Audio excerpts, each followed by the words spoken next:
Welcome back to Black Clover Anime Review, episode number 23.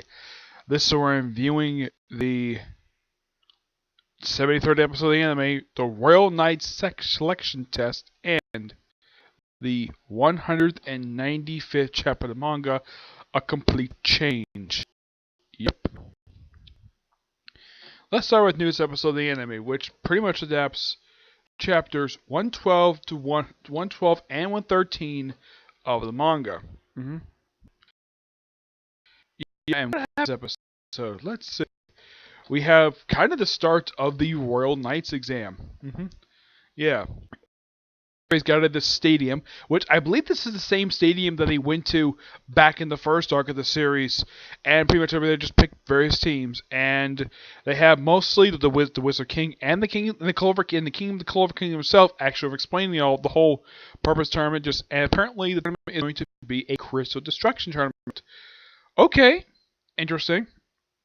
We also introduce a new character who anybody who's watched the series see this guy frequently in the opening titles, but I don't really know who this character was. I kind of forgot because it's been a while since for the manga. The chapters of this arc depths, because I really stopped chapters last year.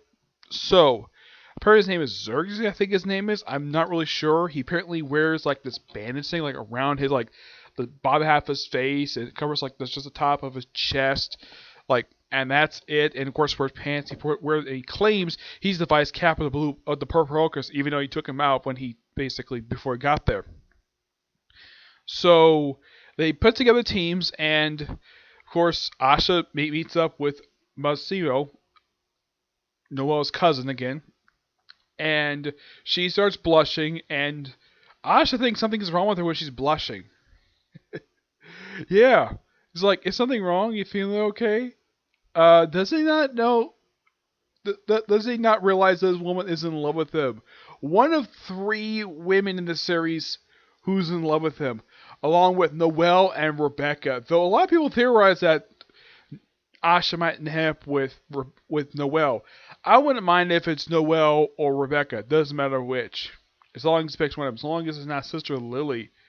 Yeah, it's quite dumb the fact that he's obsessed with a nun, even though he has 3 women in the series who's in love with him. Possibly 4. Yeah, actually could be close to 5. He's probably got the most women in love with him the whole series. He's got more than Yuma. Yeah, he's got 2 women in love with him, and Yuno's kind of the same thing as well. Him is basically his fairy and Charmy. Yes, Charmy's in the episode, and she's absolutely a funny delight in this episode. I will talk about her soon. Yeah, because they did something really funny with her toward the end of the episode.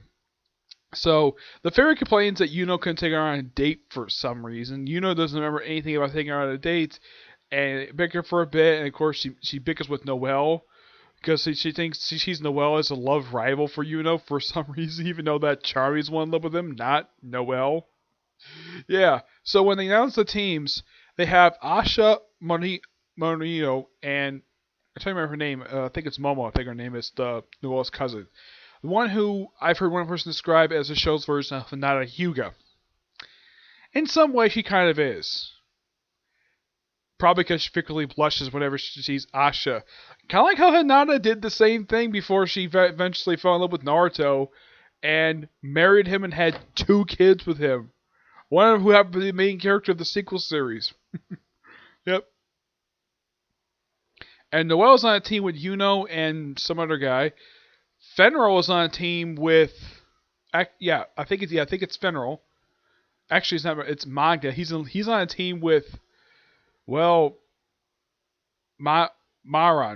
the one from the Blue Knights. One of the only knight from the Blue Knights actually shown in the series, aside from Charlotte herself. Charlotte is remarkably absent in this episode. There's no explanation of what happened to her. Yeah, she's not even seen. I mean, the only captain seen the whole episode is Yumi. And that's it. And what is he doing? Sitting in a lazy boy reading a newspaper. I call it even though this is kind of medieval times, the way the show is, but he's sitting in a lazy boy reading a newspaper. Because the guy half the time is like working despite the fact that he's actually really strong. Yeah, it's so funny the fact guy is so lazy. All he does is just drink and go to the bathroom a lot. That's really all he does. But it's really quite funny for him. Yeah, so they all get sent off to this other place, and they have to and they're all basically had to. And apparently, Yuno's team is, and apparently Asha's team is up first, and against another team. Of course, Bryce. I love the fact a lot of the characters like reunite, and of course, Momo is like asking like, "What is this hot spring? What are you guys talking about?" And they keep ignoring her. I'm like, Asha, like have Asha or like maybe Yuno could probably explain it to her. Yeah. Of course, they have this petty Clover later, basically when she's asked something, and she thinks it's just Asha, relaxing in the house, like Asha washing Yuno's hair or like drawing words on his back. Yeah, but that's not what happened. Yeah. So, and they have Charmy complain that she can't see, so she gets, from her perspective, the best seat in the house on the Wizard King's lap. Okay, perfectly fine. Yeah, it's the only series I've seen where a woman sits on a guy's lap, where it's actually something that happens. The only series I've seen this happen in was actually in High School DxD. We had the character Kuno sit on Issei's lap a lot of the time. Heck, this is even frequently in the light novels where like half the women who's in love with him, like almost everyone who's in love with him, really wants to sit on the guy's lap so badly. And I'm surprised no one's did that with Asha. Like none of the three women want to sit on his lap. Okay, probably because a lot of time he's seen standing a lot of things. It's not seen sitting very much. Yeah. So the episode ends with the start of the first round. It's gonna be interesting though. It's kind of odd though the fact that Vanessa is not apparently from Black Bulls. The only people who actually in this tournament who are from the Black Bulls is Asha, Noelle, Fenril, Luck, and Magda, and that's it. Only 5 members. Not Gray, not Vanessa, not Charmy. I'm like, and not even Gordon. There's Gordon and. Oh yeah, the guy who has the adorable little sister. Yeah, these ones are not a part of the thing.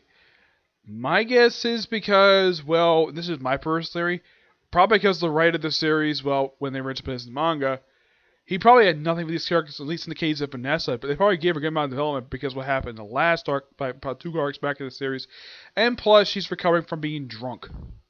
And I'm surprised though that the captain of the Golden Dawn, the Crimson Lions, didn't drag her along, but did drag along Yumi. Yeah, good episode. Setting up for next week's episode, which looks like it's gonna be the start of it. This is basically like a prelude. So yeah, chapter starts off with Charmy taking on the captain of the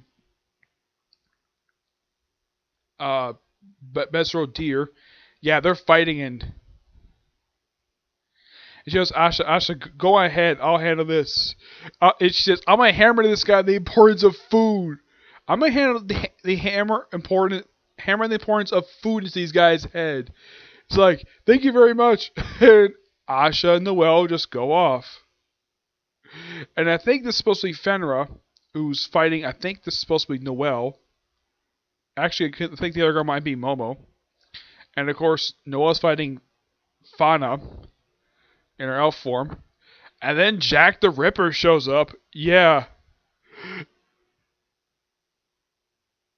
And of course, like someone's like slicing it's Jack the Ripper. I see a woman worth cutting. Found ya. And Noelle's like, why did it be you?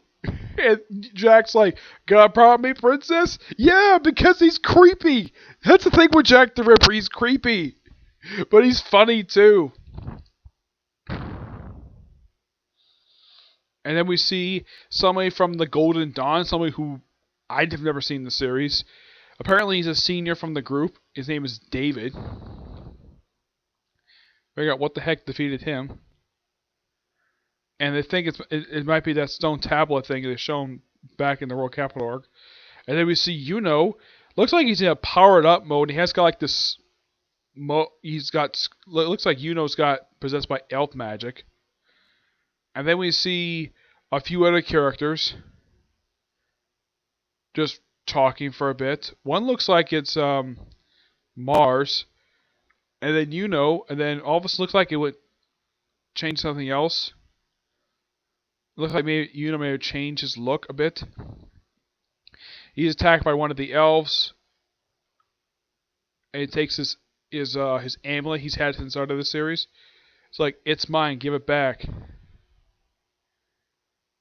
And he just disappears. And then one of the other characters' name is Lonnie.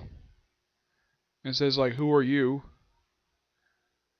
And then gets stabbed in the frickin' chest. He gets stabbed he gets basically a hole ripped through his belly. Somehow. Yeah, so this chapter was mostly good up until the very end. I'm like, what the heck is this? Has a connection with that amulet he's had since the start of the series. So this is something he's had since the start of the series. I mean, I think a lot of people have been questioning, like, I'm sure people have probably been asking about, like, what's the whole purpose of this amulet? Apparently it has connection to elf magic, and why in the world is turned into an elf? This doesn't make much sense, and he disappears and apparently gets killed off. But I highly doubt that the writer of the series is going to kill off the guy who has been the second main character of the series, the one who's been there since practically the beginning. I highly doubt they're going to have him die. It'd be quite stupid if they kill him off, especially as a lot of people tend to probably compare him to being the series version of Sasuke. Noelle kind of like Sakura and a little bit of Hinata. Of course, Asha like Naruto, but Naruto was not this stupid. And he wasn't like, at least he had actual ability. While in the case of he's just a guy who has anti-magic swords. Yeah, but it's actually, but I do enjoy this series really well, and the anime is going really well too. It'll still be a while before they get to this particular point. I mean, this is only 290. It's only 195. We're roughly 5 chapters away from the release of the 200 chapters of the series. And hopefully this arc might actually end by then, but who the heck knows? This arc has been going now for like 63 chapters. Yep. I'm not kidding about that. It's been going for 63 chapters, which right now it's already the longest arc of the entire damn series. Yeah, it is really, really long. Do I think the anime actually will start adapting this particular series this year? This arc? Yes. I do believe so. Especially since this arc itself, especially since the Road Knights arc is not very long. The current arc adapted for the anime is the preceding arc for this one.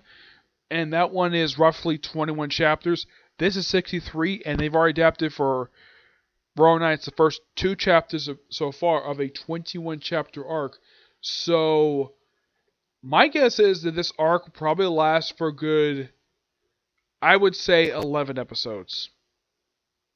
Yeah, I'd say probably at least 10, maybe 11 or 12. So, since this is episode number 73, my guess is this might wrap up either by 83 or 84.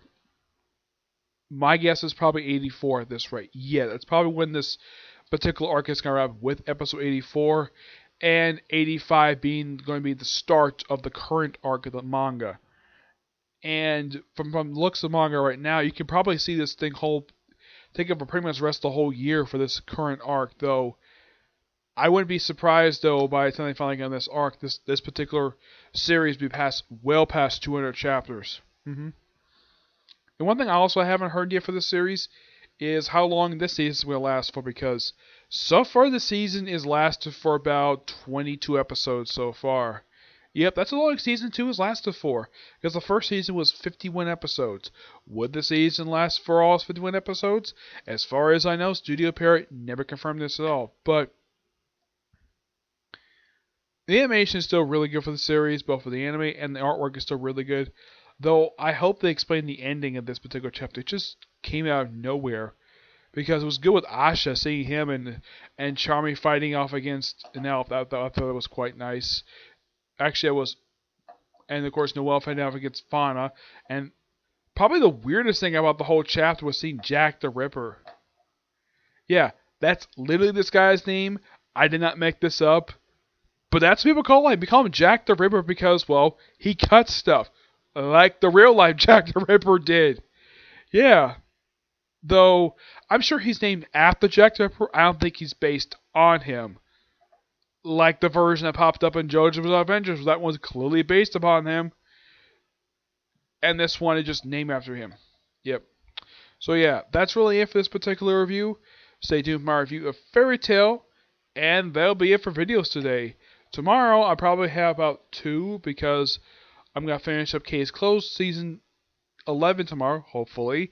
And a review of the newest episode for Ace Attorney. Yep. But to see you next few. Bye.